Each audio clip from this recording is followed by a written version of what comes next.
Welcome to the Business Leadership Series, where we engage with leaders who are making an impact on their worlds and who want to share their knowledge and experience for your personal and professional growth. The following interview is designed to inspire you to become the best leader you can be. Your host, Derek Champagne, is the founder and CEO of The Artist Evolution, a full-service agency building successful brands, marketing tools, and campaigns, and also the author of the best-selling book, Don't Buy a Duck. And now, let's begin today's Leadership Series interview.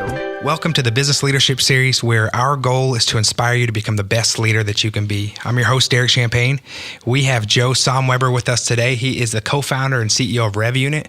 Joe, welcome to the program. Thanks, Derek. Great to be here. You've done some pretty amazing things. You're in Las Vegas, Dallas, St. Louis, and Bentonville. Correct. So far. Yep, so far. And clients include Walmart, Virgin, School of Rock, AutoZone, and then a bunch of other crazy and cool startups that we'll have maybe yet to hear, but we'll be hearing from soon. So tell me a little bit about your entrepreneurial journey. Tell me a little bit about just some highlights from where you started out and then where you are today. Yeah, I think I've always known I wanted to be an entrepreneur. I think like many entrepreneurs, we have to take some time and learn from other people too. And so I've also worked for other companies and had great experiences. As far as, the Rev Unit story and how we got to be where we are, I think we looked around and saw that there were a lot of people in the digital marketing space that were wanting to build digital products, mobile applications and, websites with a lot of functionality. And frankly, the tooling is just different. The type of people you hire are different. The processes are different. And so when we decided to build Rev Unit, my co-founder and I, Michael Palladino, it was an effort to build a digital product development team from the ground up, from the very, very start. And it's been going quite well. Oh. We're 4 years into that journey now, and it's been a lot of fun. When did you realize that you were onto something big? That moment where you said, I think this is about to be really take off. That's a good question. I think we knew from the very beginning that the market was going to go this direction. That marketing was very, very important. However, people build relationships with products. You think about the apps on your phone. There are apps on your phone that you cannot live without. You've built a relationship with that company and that functionality over time. And that's really what we wanted to do and represent. So I think we knew from the beginning that there was a huge opportunity here. The question was whether or not we were going to be able to capture that. And just over the last really year and a half, I would say we've gotten to a place where we knew we were onto something. A lot of that was the team that we built around us. From day one, we've always said we measure our progress by the caliber of talent we're able to attract to our cause. And it's been really fun to watch the Rev Unit team grow. And the last couple of years has just been fantastic. So how do you build a team? Yeah, we spend a lot of time on that. And for us, a big part of building a team is defining values. And until you define your purpose as a company and your values as a company, I think it's really hard to know who the right fit is. Now that those things are defined, and they have been for the last couple of years, we find that our hiring efforts go much smoother. We also involve our team very heavily. We like to say that we as co-founders, we don't hire and we don't fire. The team does all of that. We merely screen people, and then we let our team decide who they want to invite into the trenches with them, because they're the ones responsible for training and onboarding and all of those things, and we want them to have a lot of buy-in to that decision. Okay. So how do you create an intentional culture within your organization? It takes a lot of practice and effort, and I don't know if that's something that came naturally to Michael and I early on. We like to work, and I think we knew in our mind what our values felt like, but we hadn't put them into words yet.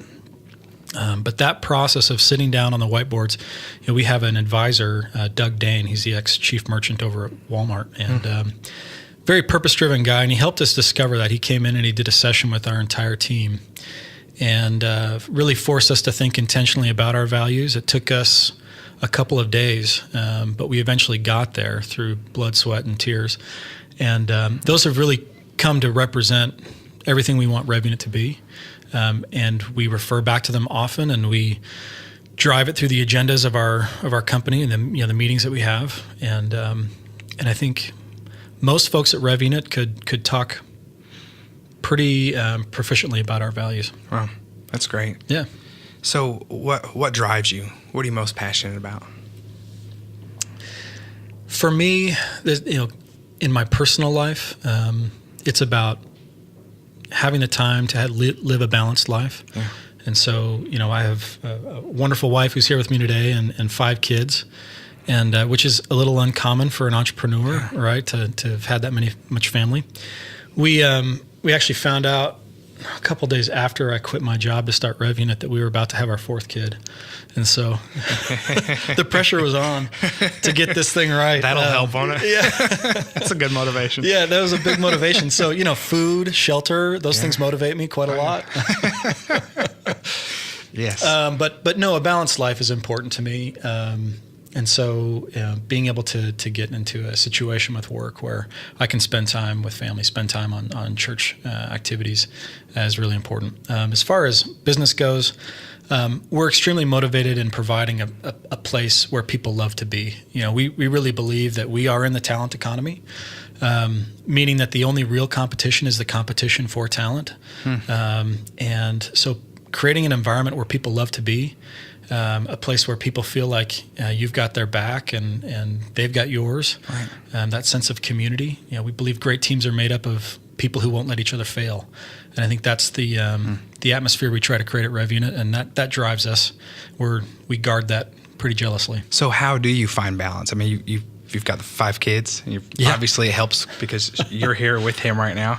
But how do you do that? I mean, it's easier said than done. I've heard some say it's not possible to have a balance. You pick one or the other, or there's other consultants that say here's some ways of doing it. But what have you found? How do you find some kind of balance? Yeah, I don't. There are a lot of entrepreneurs that say, listen, you've got to work at this 24 hours a day, 7 days a week, and I guess I don't really buy into that. Not that you don't have to work hard and make sacrifices, because you do, and we have. But I think it comes back to what brings you joy and happiness in life, because if you're not happy and you're not finding joy, it's really hard to be effective. And for me, that's balance, right? So there are people I think who can go heads down all day, every day. But I find I'm not very productive that way. And so I've got to make room for it. Yeah, that's great. That refreshing for you makes you just better at all of the things that you do. Yeah, and I think that's important for people who are thinking about entrepreneurship to understand is entrepreneurs come in all shapes and sizes and all different phases of life. And there's not one mold that makes it successful. You have to surround yourself with smart people, hire people that are way smarter than you are, find good advisors, find an excellent co-founder. I like to say I'm blessed with 2 great marriages, one to my wife and another one to my co-founder. In a lot of ways, it's kind of sad to say that, but in reality, we spend a lot of time together. Sure. And we've been working together for 7-8 years now, and at Rev Unit for 4, and we just make decisions really well. We argue really well. All the things that are important to success. So tell me about, from your entrepreneurial journey, did you have other businesses you've done in the past as well? So kind of give me a few highlights on those. You have to tell me the businesses, but what was that like for you? It's not a lot, but like most entrepreneurs, I have done other things and have learned, on my own dime as well as on other people's dimes. We like to call that expensive tuition. When we were in college, I started my first business, which was virtual tours. And so we would go and do photography, and I learned how to be a photographer. And we'd stitch together these 360 virtual tours where you could kind of look around online and check places out. We did a lot of student housing and commercial facilities. And that was 06. 08 happened, and marketing budgets got slashed, and things started to fall apart there. And I think I was too young and naive at that point in time to understand that I was in a really commoditized business, and I didn't have much of a differentiating advantage. And so you live and you learn, though, and that experience really provided me an opportunity and the experience I needed to go and get my next job, which taught me a lot and prepared me for what I'm doing now. Yeah. Okay. Have you always been that mindset of learning as much as you can to? Yeah, I think for myself and most people that work with us, actually, learning is our greatest currency. Yeah. If we can have experiences that teach us new things and give us new opportunities, then that gives you a reason to get out of bed in the morning. Yeah, great. So how do you deal with setbacks, failure, setbacks, challenges? What's your approach to it? get mad quickly and get over it. Right? I mean, we all get angry, we get frustrated and get down. The question is, how quickly can you pull yourself out of that? Some of that is just having people to talk to, people to commiserate with. Mary's been fantastic and helps me get through those times. I remember specifically in the early days of Rev Unit, we had spent, we were 4 or 5 months into Rev Unit, and we got a couple of big clients, and relatively big at that point in time, and we were still 4 or 5 people at that point, and it was all hands on deck to get these projects done, and so we spent a lot of time working them, so much time in the business that we weren't working on the business, and we stopped looking for new business, and we finished those 2 projects, and we pulled our heads up out of the weeds only to discover that there was nothing to come in behind it. Great job, good case studies. Where's the clients? So excited. Oh crap. And so that was a really hard lesson. I mean, a really, really hard lesson. And it took us 6 months probably to dig out from that. And there were times there where, we weren't sure we were going to survive that experience. Again, expensive tuition. Yeah. But a lesson we've learned that, no matter how busy we are, we need to continue to feed the beast. So during that, I mean, that's a big lesson. Yeah. It is a beast. And I think I've talked to my wife about that too. And she says, you're in acquisition mode. Well, if we stop being in acquisition mode, that's right, in the type of industry that we're in, then we're in trouble. And, that's right. And all of us need to and we have a family to feed, right? Yeah. So, but take me back in that 6 months, and we won't harp on that. But during that 6 month period, those scary, dark times. I don't want to over dramatize it. Yeah, no, that's true. But I've lived them in a couple different businesses. Days. How do you day by day know? What was your mindset then, or what did you learn from it looking back on, man, if I had understood now that was a 6 month period and it was just a learning experience, and was there anything that you took from that you can share with us that was from the dark times, the small moments? Someone listening might be going through that right now too. What's the lesson? Yeah. It's really hard to do this, but I think you got to be really careful not to get to a point of desperation. You got to be able to walk into a room with some swagger and feel confident, that you're going to come out of it, and that what you have to offer is valuable. You ask me now if the services we offer at Rev Unit are valuable, and I have no question or qualm with that. If you'd asked me at that point in time, I had a lot of self-doubt, right? Because we didn't have business to work on, and so you got to work yourself through the self-doubt. You've got to remember the good times and feel confident that they will come again, because otherwise I think you can get caught in a downward spiral that's really hard to recover from. Right. And it affects your team around you too. Very much confidence. So yeah, internally as well as externally. You bet. They can smell it on you. Yeah, right. That's good. Walk with a little swagger. You go in a room with some swagger even when you've got some things going on. You got to act like you don't need it, even if you do. Yep. I think that's important to do. So tell me a little bit more about Rev Unit. Yeah, so Rev Unit is, we're about 30 people now. We have very few functions in our organization. So we have creative and UX. These are people that build and design great interfaces, right? We have developers, people that build technology, both front end and back end. We have product owners whose job is, it's like one part client services, one part Scrum Master in the Agile world, right, for development, project management. And then we have product adoption strategists. And those are in the early days of Rev Unit, we would have said if you build it, they will come, though we found that to not be true. Right. And so you need people who understand the dynamics of product adoption, growth hacking, and as well as retention. Right. And so those 4 functions really make up a product team. And Rev Unit, if you think about our name, Rev means to rev an engine or to accelerate, and Unit is a small core tactical team that causes that acceleration. Right. And so those 4 functions really are the basis of a product team, and oftentimes you might have 2, 3, 4, 5 developers on that team, but you're going to have 4 to 6 individuals that are driving growth and acceleration. So what are proper villains? Proper villains is how we describe the people that belong at Rev Unit. That's cool. And those are the people essentially that live into our values. Those are the people that you trust, that when they're working hard, it makes you want to work hard. The people that will do anything for you to back you up. People that are just extremely capable at what they do. Our goal at Rev Unit is to be able to close our eyes, turn around and point, and find someone who is, that can do whatever you need them to do. Right. That's cool. Okay. Can you tell me a little bit about DTR, the School of Rock case study? Yeah. Gosh, School of Rock was a lot of fun, and that was primarily our team out in Vegas who ran that. We've got a bunch of people that are growth minded, and it was one of those opportunities where someone asks us to do something that isn't part of our core. PPC, pay-per-click is not our core. But we looked at it and said, we think we're smart enough to figure this out. There's probably some low-hanging fruit here. And so we went from, and you're in the agency space, and so you understand, like, there's nothing better than an agency who came before you who really screwed it up. Because when you can be a fixer or have a solution, I mean, when really the bar is set really low for success. Right.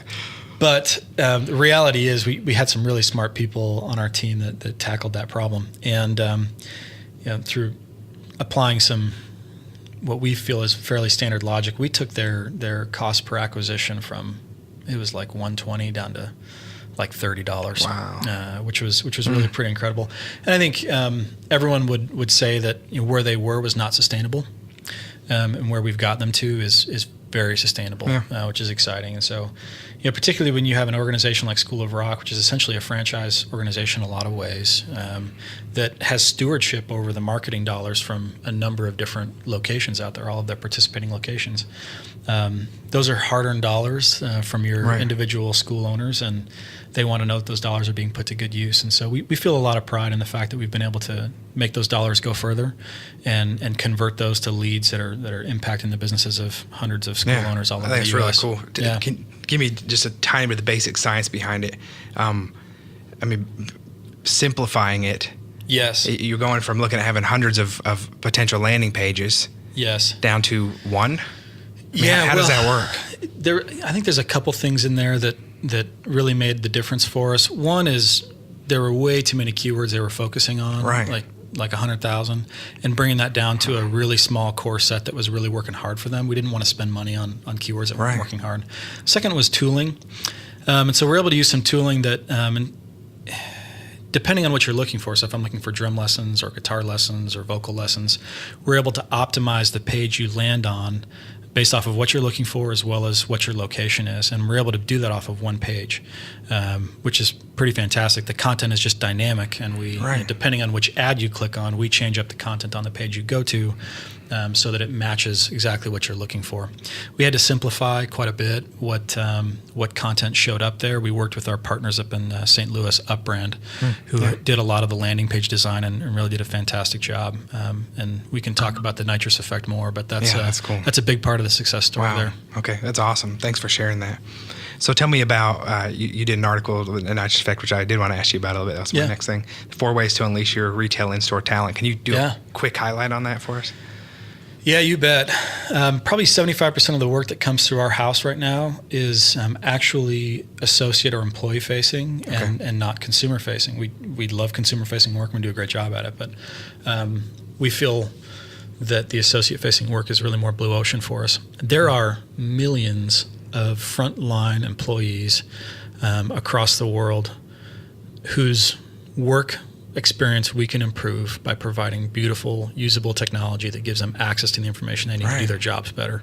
And we find a lot of personal mission in that at Rev Unit. And so oftentimes that comes in the form of a mobile app, right? So if you think about these employees, and they may have 6 different portals they have to log into to get the information they need, whether that be health benefits or their schedule they work that week, or any number of corporate news, any number of other things. Oftentimes what we're doing is putting a tent around that circus, and we're tying into all of those systems and then pulling it together into a really beautiful, usable experience on the mobile device or on a tablet or on a desktop, whatever that may be. A lot of that work is communications focused. How do we help employees across geographic locations communicate better? A lot of it is engagement focused. Things like peer-to-peer recognition, helping people recognize the good in each other that they're working with. And a lot of that is productivity focused. How do we provide the data and information that people need to make good decisions instead of whether that be a store environment or any other environment? So there's it's interesting we went through a consumer revolution with mobile 7-8 years ago. The iPhone came out, a little before that, and then we had the App Store open, and we had this world of tooling and technology available at our fingertips that never existed before. And the enterprise is really just now catching up to that, where we're providing that same level of tooling to improve performance and communication inside of the enterprise environment. Wow. And we're excited to be at the heart of that. Wow, that's very cool. So tell me about the 479 Founders Forum. I love that you're doing that. We have guests from all over the country, and I'm excited that we're having rock stars. Some of the biggest rock stars are here in Northwest Arkansas, and I don't feel like there's enough of a spotlight on that. Provo, Utah. There's the LA Tech Forum that's big right now that we've been tapping into a little bit. And but tell me more about the talent that you're finding here. So 479 Founders Forum is really a cool group. And I don't say that just because we started it, but I think one of the measures of any great entrepreneurial city is the connectivity between the entrepreneurs and founders themselves. Right. And so 479 Founders Forum is all about that. We have 7 growth stage companies whose founders and CEOs are all in that forum. And really, we have 2 purposes. One is to coach each other to become better leaders, because sometimes it's lonely in our role as founders, and you need people you can be totally open and honest with, and who can help you through those things. And then the second was to work together to promote our region as a place for talent to come to, as well as companies like ours to come to. We feel like we have a compelling story here in Northwest Arkansas. The quality of life one can live here, especially if you're a founder with a family, is really incredible. The cost of living, one of the greatest advantages of starting a company here is that you're not paying 50% of your salary in rent, or on a mortgage. The cost of living here really is fantastic, and the resources we have available to us are incredible. And so we're working actively with Northwest Arkansas Council and other groups in the region, Startup Junkie, to make sure that we talk about the power that is here in Northwest Arkansas for startups, as well as the talent those startups need to thrive. Yeah, that's really exciting. You mentioned the lonely road, and I kind of come from an old school of entrepreneurs where you kept your cards close. And you wanted to have it developed and successful before you let people look behind the hood. Right. And I love seeing this. It's not new. It's been going on for a long time, but I love seeing this cultivating of and the mentorship where we're right out of school. Even we had someone in here earlier that came right out of school and then is running a great company. Was it Pico Solar and the Silicone Solutions. So I love that. Tell me how important it is to have a mentorship and to have those around you that you can talk with. It's huge. It's a big deal. I think startup life is hard. It's hard because there is no manual for success. There's no handbook, that someone can give you and say, hey, if you go do these things, you'll be successful. You could do everything right and still not make it. Right. There's a lot of people that do. You could do everything wrong and still make it. There's a lot of people that do that too. I think it's sometimes hard to pick the winners. And so, because of that, you could be doing everything right and be going through immense self-doubt because you just don't, you're not seeing the results you'd like. Mentors, I think, help you wipe the fog off the mirror a little bit and help you see yourself a little more clearly. They provide you an outside perspective that is sometimes really hard to achieve yourself. And I think a great mentor is someone who can expand your vision and help you see things in a different way than you normally would. And I've had several people I've been blessed to associate with who've done that for me. Who've really made that possible, and I look back on pivotal points, and who gave me hope maybe when there wasn't enough of that, and who slapped me around a little bit when I needed it. And that's, those are really important things for anyone in the entrepreneurial life, and I hope to be able to do more of that myself for others. That's great. So what's next for you? What's something on your bucket list that you have yet to do? You've got a great resume. You've got a great family. What's on your bucket? It could be anything: skydiving, a mission trip. What's something you want to do that's on your list still? That's yet to come. Ultimately, we actually just went through my Hogan assessment. We did 360s as an executive team, and it was really enlightening. And one of the things I found that I'm not sure I ever put my finger on before, but I am really motivated by service and being able to help other people, particularly those in less fortunate circumstances. And so I would love to be in a place in my life where I can dedicate more time to that. Whereas right now we're still in the thick of the hustle, and right. Not that we don't serve, we do, but it'd be nice to have more time. And then selfishly, I would really like to sail around the world. That's a bucket list item that has been there since I was a teenager. Did you know about this? She's giving you a look. Yeah. She knows. She's not on board yet, but at least this isn't the first time you're hearing it right now. Have you mapped out how you're going to do that? No, I've talked to several people who have, and spent time crewing on a sailboat after high school, and it'd be a couple-year endeavor. It'd be awesome. Wow. We'll see if we get around to that. You ready for that? I think proximity of 7 people on a tiny little boat for a couple of years is maybe what's a little intimidating. Yeah, that could be a little bit tight, confined space. That's great. Well, thanks for sharing that with us. Is there anything else you want to share with us, our audience of entrepreneurs or executives out there who are either about to do a startup or maybe they're afraid to pull the trigger? What advice do you have for them? What things should they consider before they either make the plunge or if they're letting fear hold them back from doing something that might be amazing? Yeah, ask yourself, what eventually got us there was we asked ourselves how employable we were. Like if everything really went terribly, right, what was the worst possible scenario?